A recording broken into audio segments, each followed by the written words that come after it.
स्वामी विवेकानंद जी की पुस्तक भक्ति योग का 17वां अध्याय प्रेम त्रिकोणात्मक।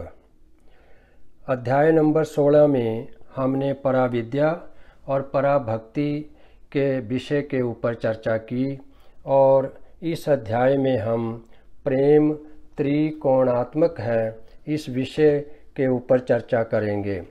प्रेम की उपमा एक त्रिकोण से दी जा सकती है जिसका प्रत्येक कोण प्रेम के एक एक अविभाज्य गुण का सूचक है। जिस प्रकार बिना तीन कोण के एक त्रिकोण नहीं बन सकता, उसी प्रकार निम्नलिखित तीन गुणों के बिना यथार्थ प्रेम का होना असंभव है।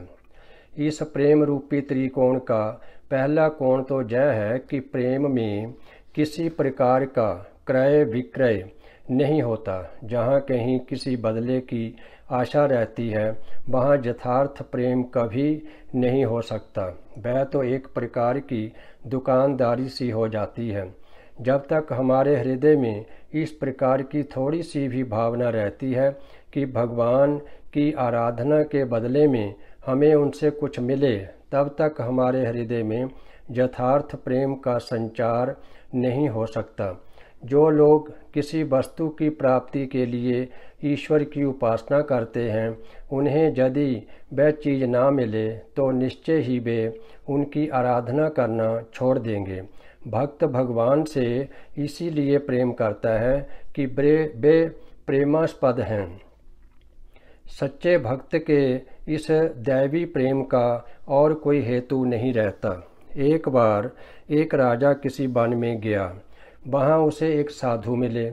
साधु से थोड़ी देर बातचीत करके राजा उनकी पवित्रता और ज्ञान पर बड़ा मुग्ध हो गया। राजा ने उनसे प्रार्थना की, महाराज, यदि आप मुझसे कोई भेंट ग्रहण करने की कृपा करें तो मैं धन्य हो जाऊं। पर साधु ने इनकार कर दिया और कहा, इस जंगल में फल मेरे लिए पर्याप्त हैं। पहाड़ों से निकले हुए शुद्ध पानी के झरने पीने को पर्याप्त जल दे देते हैं। वृक्षों की छालें मेरे शरीर को ढकने के लिए काफ़ी हैं और पर्वतों की कंदराएं सुंदर घर का काम कर देती हैं। मैं तुमसे अथवा अन्य किसी से कोई भेंट क्यों लूं? राजा ने कहा, महाराज, केवल मुझे कृतार्थ करने के लिए कृपया कुछ अवश्य स्वीकार कर लीजिए और दया कर मेरे साथ चलकर मेरी राजधानी तथा महल को पवित्र कीजिए। विशेष आग्रह के बाद साधु ने अंत में राजा की प्रार्थना स्वीकार कर ली और उसके साथ उसके महल को गए। साधु को भेंट देने के पहले राजा नियमानुसार अपनी दैनिक प्रार्थना करने लगा। उसने कहा, हे ईश्वर, मुझे और अधिक संतान दो, मेरा धन और भी बढ़े, मेरा राज्य अधिकाधिक फैल जाए, मेरा शरीर स्वस्थ और निरोग रहे, आदि आदि। राजा अपनी प्रार्थना समाप्त भी ना कर पाया था कि साधु उठ खड़े हुए और चुपके से कमरे के बाहर चल दिए। यह देखकर राजा बड़े असमंजस में पड़ गया और चिल्लाता हुआ साधु के पीछे भागा, महाराज, आप कहाँ जा रहे हैं? आपने तो मुझसे कोई भी भेंट ग्रहण नहीं की। यह सुनकर वे साधु के पीछे घूमकर राजा से बोले, अरे भिखारी, मैं भिखारियों से भिक्षा नहीं मांगता। तू स्वयं एक भिखारी है, मुझे किस प्रकार भिक्षा दे सकता है? मैं इतना मूर्ख नहीं कि तुझ जैसे भिखारी से कुछ लूं। जाओ, भाग जाओ, मेरे पीछे मत आओ। इस कथा से ईश्वर के सच्चे प्रेमियों और साधारण भिखारियों में भेद बड़े सुंदर ढंग से प्रकट हुआ है। भिखारी की भांति गिड़गिड़ाना प्रेम की भाषा नहीं है। जहाँ तक कि मुक्ति के लिए भगवान की उपासना करना भी अधम उपासना में गिना जाता है। शुद्ध प्रेम में किसी प्रकार के लाभ की आकांक्षा नहीं रहती। प्रेम सर्वदा प्रेम के लिए ही होता है। भक्त इसलिए प्रेम करता है कि बिना प्रेम किए वह रह ही नहीं सकता। जब तुम किसी मनोहर प्राकृतिक दृश्य को देखकर उस पर मोहित हो जाते हो तो उस दृश्य से तुम किसी फल की याचना नहीं करते और ना वह दृश्य ही तुमसे कुछ मांगता है। फिर भी उस दृश्य का दर्शन तुम्हारे मन को बड़ा आनंद देता है। वह तुम्हारे मन के घर्षणों को हल्का कर तुम्हें शांत कर देता है और उस समय तक के लिए मानो तुम्हें अपनी नश्वर प्रकृति से ऊपर उठाकर एक स्वर्गीय आनंद से भर देता है। प्रेम का यह भाव उक्त त्रिकोणात्मक प्रेम का पहला कोण है। अपने प्रेम के बदले में कुछ मत मांगो, सदैव देते ही रहो। भगवान को अपना प्रेम दो, परंतु बदले में उनसे कुछ भी मांगो मत। प्रेम के इस त्रिकोण का दूसरा कोण यह है कि प्रेम में कोई भय नहीं रहता। जो भयवश भगवान से प्रेम करते हैं वे मनुष्य अधम हैं। उनमें अभी तक मनुष्यता का विकास नहीं हुआ। वे दंड के भय से ईश्वर की उपासना करते हैं।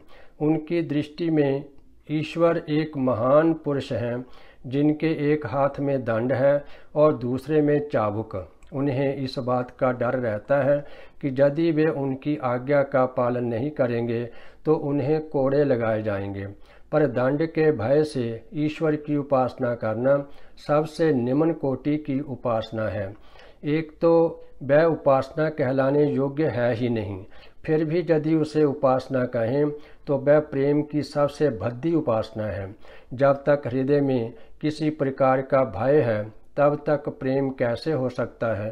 प्रेम स्वभावतः सब प्रकार के भय पर विजय प्राप्त कर लेता है।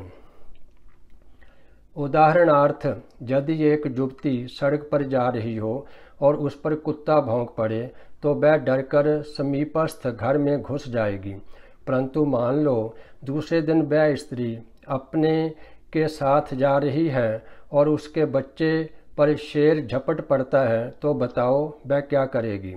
बच्चे की रक्षा के लिए वह स्वयं शेर के मुंह में चली जाएगी। सचमुच प्रेम समस्त भय पर विजय प्राप्त कर लेता है। भय इस स्वार्थ पर भावना से उत्पन्न होता है कि मैं दुनिया से अलग हूँ और जितना ही मैं अपने को क्षुद्र और स्वार्थ पर बनाऊंगा मेरा भय उतना ही बढ़ेगा। यदि कोई मनुष्य अपने को एक छोटा सा तुच्छ जीवन समझे तो भय उसे अवश्य घेर लेगा और तुम अपने को जितना ही कम तुच्छ समझोगे तुम्हारे लिए भय भी उतना कम होगा।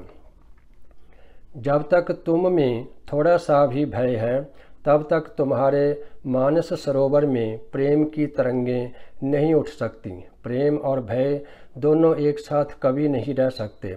जो भगवान से प्रेम करते हैं उन्हें उनसे डरना नहीं चाहिए। ईश्वर का नाम व्यर्थ में ना लो, इस आदेश पर ईश्वर का सच्चा प्रेमी हंसता है। प्रेम के धर्म में भगवन निंदा किस प्रकार संभव है। ईश्वर का नाम तुम जितना ही लोगे फिर वह किसी भी प्रकार से क्यों न हो तुम्हारा उतना ही मंगल है। उनसे प्रेम होने के कारण ही तुम उनका नाम लेते हो। प्रेम रूपी त्रिकोण का तीसरा कोण यह है कि प्रेम में कोई प्रतिद्वंदी अर्थात दूसरा प्रेम पात्र नहीं होता, क्योंकि इस प्रेम में प्रेमी का सर्वोच्च आदर्श ही लक्षित रहता है। प्रकृत प्रेम तब तक नहीं होता जब तक हमारे प्रेम का पात्र हमारा सर्वोच्च आदर्श नहीं बन जाता। हो सकता है कि अनेक स्थलों में मनुष्य का प्रेम अनुसूचित दिशा में लग जाता हो, पर जो प्रेमी है उसके लिए तो उसका प्रेम पात्र ही उच्चतम आदर्श है। हो सकता है कोई व्यक्ति अपना आदर्श सबसे निकृष्ट मनुष्य में देखे और कोई दूसरा किसी देवमानव में, पर प्रत्येक दशा में वह आदर्श ही है जिसे सच्चे और प्रगाढ़ रूप से प्रेम किया जाता है। प्रत्येक व्यक्ति के उच्चतम आदर्श को ही ईश्वर कहते हैं। कोई चाहे ज्ञानी हो चाहे अज्ञानी, साधु हो या पापी, पुरुष हो अथवा स्त्री, शिक्षित हो अथवा अशिक्षित, प्रत्येक दशा में मनुष्य मात्र का परम उच्च आदर्श ईश्वर ही है। सौंदर्य, महानता और शक्ति के उच्चतम आदर्शों के जोग में ही हमें प्रेम में एवं प्रेमास्पद भगवान का पूर्णतम भाव मिलता है। स्वभावतः ही ये आदर्श किसी न किसी रूप में प्रत्येक व्यक्ति के मन में वर्तमान रहते हैं। वे मानो हमारे मन के अंग या अंश विशेष हैं। उन आदर्शों को व्यावहारिक जीवन में परिणत करने के जो सब प्रयत्न हैं, वे ही मानवीय प्रकृति की नानाविध क्रियाओं के रूप में प्रकट होते हैं। विभिन्न जीवात्माओं में जो सब भिन्न भिन्न आदर्श निहित हैं, वे बाहर आकर ठोस रूप धारण करने का सतत प्रयत्न कर रहे हैं और इसके फलस्वरूप हम अपने चारों ओर समाज में नाना प्रकार की गतियां और हलचल देखते हैं। जो कुछ भीतर है वही बाहर आने का प्रयत्न करता है। आदर्श का यह नित्य प्रबल प्रभाव ही एक ऐसी कार्यकारी शक्ति है जो मानव जीवन में सतत क्रियाशील है। हो सकता है सैकड़ों जन्म के बाद हजारों वर्ष प्रयत्न करने के पश्चात मनुष्य समझे कि अपना अभ्यंतरस्य आदर्श बाहरी वातावरण और अवस्थाओं के साथ पूरी तरह मेल नहीं खा सकता, और जब वह यह समझ जाता है तब बाहरी जगत को अपने आदर्श के अनुसार गढ़ने की फिर अधिक चेष्टा नहीं करता। तब वह इस प्रकार के सारे प्रयत्न छोड़कर प्रेम की उच्चतम भूमि से स्वयं आदर्श की आदर्श रूप से उपासना करने लगता है। यह पूर्ण आदर्श अपने में अन्य सब छोटे छोटे आदर्शों को समा लेता है। सभी लोग इस बात की सत्यता स्वीकार करते हैं कि प्रेमी कुरूपता में भी रूप का दर्शन करता है। बाहर के लोग कह सकते हैं कि प्रेम गलत दिशा में जा रहा है, अपात्र में अर्पित हो रहा है, पर जो प्रेमी है उसे तो अपने प्रेमास्पद में कहीं कोई कुरूपता दिखाई ही नहीं पड़ती। वह तो उसमें रूप ही रूप देखता है, चाहे रूपवती स्वर्ग की अप्सरा हो, चाहे कुरूप और भोणी स्त्री। वास्तव में हमारे प्रेम के आधार तो मानो कुछ केंद्र हैं जिनके चारों ओर हमारे आदर्श घनीभूत होकर रहते हैं। संसार साधारणतः किसकी उपासना करता है? अवश्य उच्चतम भक्त और प्रेमी के सर्वावग्राही पूर्ण आदर्श की नहीं। स्त्री पुरुष साधारणतः उसी आदर्श की उपासना करते हैं जो उनके अपने हृदय में है। प्रत्येक व्यक्ति अपना अपना आदर्श बाहर लाकर उसके सम्मुख भूमिष्ठ हो प्रणाम करता है। इसीलिए हम देखते हैं कि जो लोग निर्दयी और खूनी होते हैं वे एक रक्त पिपासु ईश्वर की ही कल्पना करते तथा उसे भजते हैं, क्योंकि वे अपने सर्वोच्च आदर्श की ही उपासना कर सकते हैं और वास्तव में वह अन्य लोगों के आदर्श से बहुत भिन्न हैं। शेष अगले अध्याय में।